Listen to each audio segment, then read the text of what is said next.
Entry number 1. Ghost Records. I took one look at the sky, and I knew I was done for.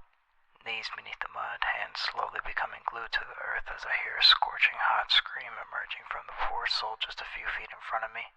Immediately I regret my decision to embark on this journey. Many were confused why I started in the first place. I can only tell you how it makes sense to me and briefly fill you in. I was supposed to be investigating a homicide. Not like a cop or in any way a law-abiding do-gooder. I've actually run into my fair share with investigators of their kind, and their mentality is all the same. This is a line of work where I would find the culprit and deliver a desired message, instead of traditionally going about, arresting him, and leaving him to the fate of the courts.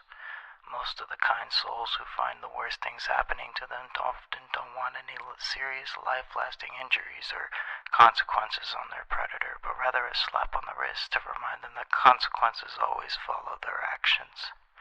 I'd kill some of these folk myself after finding out what they'd done, had such an action not put me at the risk of detection. Yet this was only my second case.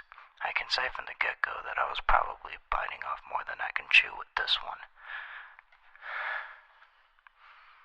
I can't falter from completing the objective now, but unless I can break this cement-like solution that's quickly solidifying around my fingers, the only entity I'm delivering a message to is God.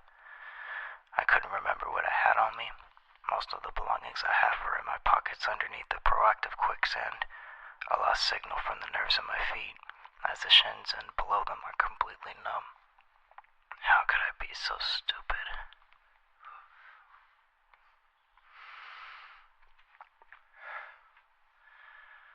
I'm supposed to be investigating a homicide.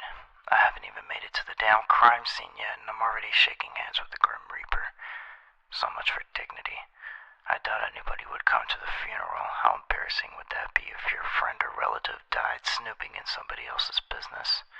Would they cry, saying you died doing what you loved?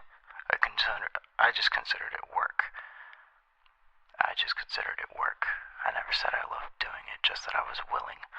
How could I justify or explain my pitiful excuse of a living to the great beyond? Is this how it all ends? After all my research and self-discipline training, I get knocked out of life in a dinky, fake quicksand pit?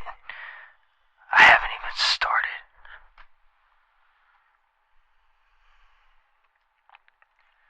A gulp of salty, grainy mud puts an end to my screams. I can feel every inch of my skin crawling as I slide down further, unable to shake, unable to breathe, unable to move, and yet my lungs continue to fill with thick and fatally mixed doses of dirt and water. The chills in my feet gradually progressed beyond my hip and made its way closer to my heart. Eyelids already shut, my eyes begin to roll back and fade from the white, hot pain searing into my body.